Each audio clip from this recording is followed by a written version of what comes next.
video pembelajaran kali ini, kita akan membahas tentang anatomi sistem skeletal. Sistem rangka manusia adalah sistem tubuh yang terdiri dari rangkaian tulang yang mendukung dan melindungi organ yang lunak, sebagai alat penggerak dan menyediakan permukaan untuk mengaitkan otot-otot ke rangka. Manusia umumnya terlahir dengan 300 tulang, namun seiring dengan bertambahnya usia, beberapa jaringan tulang akan menyatu. Sistem skeleton adalah susunan tulang atau skelet atau yang bisa disebut dengan kerangka, merupakan salah satu unsur sistem penegak dan penggerak tulang-tulang manusia yang dihubungkan satu dengan yang lain melalui sambungan dengan tulang-tulang manusia yang dihubungkan satu dengan yang lain melalui sambungan dengan tulang atau persendian sehingga terbentuk kerangka yang merupakan sistem lokomotor pasif. Selanjutnya akan diatur oleh alat-alat lokomotif aktif dari otot. Dapat disimpulkan bahwa sistem skeleton adalah susunan tulang-tulang manusia yang dihubungkan satu dengan lainnya sehingga dapat bergerak dengan bantuan otot. Selanjutnya, komponen dari skeleton manusia. Kerangka manusia terdiri dari 3 komponen utama, yaitu tulang, tulang rawan, dan sendi. 1. Tulang. Tulang yaitu suatu jaringan yang begitu ketat. Umumnya tulang sering disebut sebagai alat gerak pasif yang terdiri dari jaringan ikat yang hampir 50%-nya adalah air dan sisanya adalah bagian-bagian yang padat.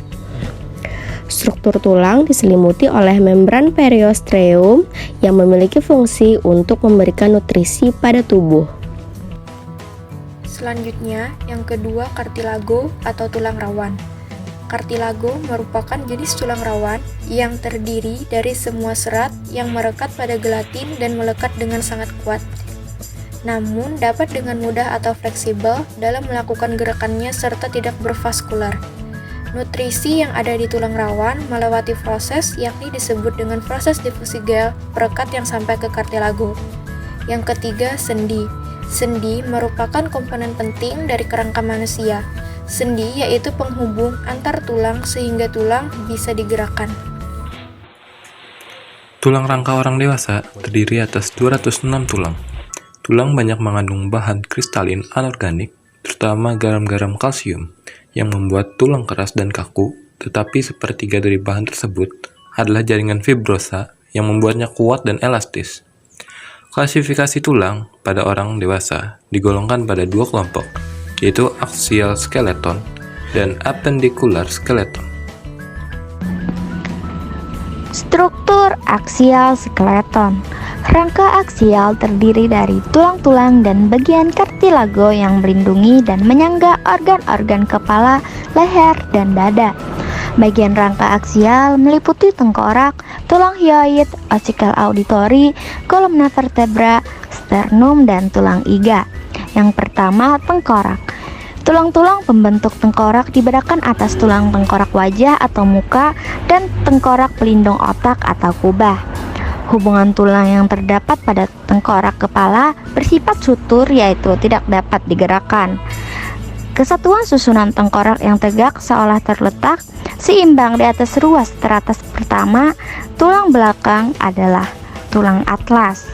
Sendi yang menghubungkan tengkorak dengan tulang belakang ini disebut sendi atlas atau sendi putar, sehingga memungkinkan gerak kepala mengangguk ke depan dan ke belakang, menggeleng ke kiri dan ke kanan, bahkan berputar ke kiri dan ke kanan dengan wajah tetap menghadap ke depan.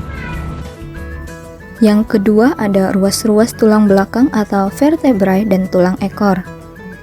Ruas-ruas tulang belakang atau vertebrae terdiri atas 33 buah ruas tulang yang terbagi menjadi beberapa bagian. Tiap vertebrae dilindungi oleh lapisan tulang rawan yang disebut discus intervertebrae. Sementara itu, tulang sakrum maupun tulang ekor telah menyatu sejak embrio. Tulang belakang selain untuk menyangga tengkorak merupakan tempat perletakan tulang-tulang rusuk yang membentang ke kiri dan ke kanan. Pada tulang belakang terjadi pelengkungan karena berfungsi sebagai penyangga berat dan memungkinkan manusia melakukan berbagai jenis posisi gerak. Yang ketiga yaitu tulang rusuk dan tulang dada atau sternum. Tulang dada terdiri dari bagian kepala atau manubrium, bagian badan atau korpus, dan bagian ekor atau processus siphoideus yang berupa tulang rawan. Pada tulang dada melekat tulang rusuk atau costae. Tulang rusuk terdiri dari 12 pasang. Ujung belakangnya melekat pada ruas-ruas tulang belakang. Selanjutnya, tulang rusuk dapat dibedakan menjadi 3 macam sebagai berikut. A. Tulang rusuk sejati berjumlah 7 pasang.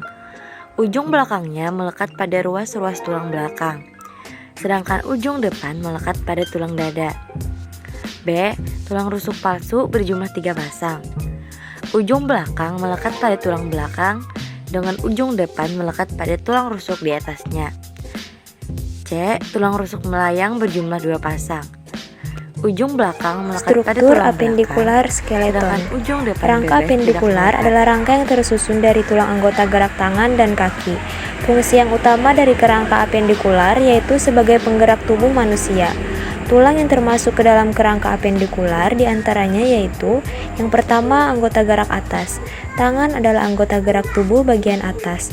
Tulang pada bagian lengan terdiri atas tulang lengan atas atau humerus, pengumpil atau radius, dan hasta atau ulna. Selain daripada itu, tulang pada bagian telapak tangan disebut juga dengan metakarpal. 2. Anggota gerak bawah. Manusia memakai kaki sebagai anggota gerak pada tubuh bagian bawah. Tulang pada kaki terdiri atas tulang paha, betis, dan tulang kering. Dan bagian telapak kaki tersusun dari tulang yang memiliki nama metatarsal. 3. Tulang pinggul. Tulang panggul atau gelang panggul memiliki fungsi menghubungkan kaki dengan kerangka aksial. Fungsi dari sistem skeletal bagi tubuh: 1. Memberikan bentuk pada tubuh sehingga terlihat bentuk yang sangat sempurna dibandingkan makhluk lain. 2. Menahan seluruh tubuh supaya tidak roboh dan tampak kuat dan kekar. 3. Melindungi alat yang lunak dan penting seperti otak, jantung, dan paru-paru. 4. Tempat melekatnya otot untuk pergerakan tubuh dengan perantaraan otot. 5. Tempat pembuatan sel darah merah. Jenis-jenis gangguan pada sistem muskuloskeletal. 1. Gangguan sendi. Jenis gangguan sendi ada osteoartritis, rheumatoid arthritis, ankylosing spondylitis, psoriasis, artritis, penyakit asam urat atau GOUT. 2. Gangguan pada tulang punggung. Gangguan muskuloskeletal yang menyerang tulang punggung biasanya ditandai dengan nyeri punggung. Nyeri punggung paling sering dirasakan pada tulang punggung bagian bawah. 3. Gangguan tulang. Ada 3 jenis gangguan tulang. Yang pertama, osteopenia. Osteopenia merupakan kondisi pengeroposan tulang. Bila sudah parah, kondisi ini akan menjadi yang namanya osteoporosis. Yang kedua, osteoporosis. Osteoporosis merupakan penyakit tulang yang muncul saat terjadi pengeroposan pada tulang-tulang di dalam tubuh. Hal ini menyebabkan tulang menjadi lemah dan mudah patah. Yang ketiga, osteomalacia. Osteomalacia merupakan gangguan muskuloskeletal yang terjadi saat tulang menjadi lebih lentur dan tidak bisa mengeras, sehingga sering bengkok dan rentan patah. Kondisi ini biasanya terjadi karena kekurangan vitamin D. Yang keempat, patah tulang. Patah tulang bisa disebabkan oleh cedera atau kondisi medis yang lain pada tulang. Yang kelima, gangguan pada otot. Salah satu gangguan muskuloskeletal yang terjadi pada otot adalah sarkopenia. Sarkopenia merupakan kondisi yang ditandai dengan hilangnya massa dan fungsi otot. Yang keenam, gangguan pada sistem bagian tubuh. Salah satu penyakit sistemik yang bisa menyebabkan gangguan muskuloskeletal adalah lupus.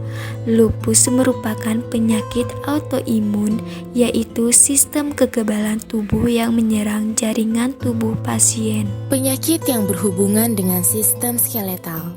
Yang pertama ada rheumatoid arthritis. Adalah peradangan sendi akibat sistem kekebalan tubuh yang menyerang jaringannya sendiri. Radang sendi ini menimbulkan keluhan bengkak dan nyeri sendi, serta sendi terasa kaku. Yang kedua ada gout atau asam urat. Merupakan kondisi yang bisa menyebabkan gejala nyeri yang tak tertahankan, pembengkakan, serta adanya rasa panas di area persendian. Semua sendi di tubuh berisiko terkena asam urat, tetapi sendi yang paling sering terserang adalah jari tangan, lutut, pergelangan tangan, dan jari kaki. Umumnya, penyakit asam urat dapat lebih mudah menyerang pria, khususnya mereka yang berusia di atas 30 tahun. Asam urat terjadi karena adanya gangguan metabolisme sehingga menyebabkan peradangan pada sendi, terutama terjadi pada laki-laki. Pada wanita, penyakit asam urat ini dapat muncul setelah terkena menopause.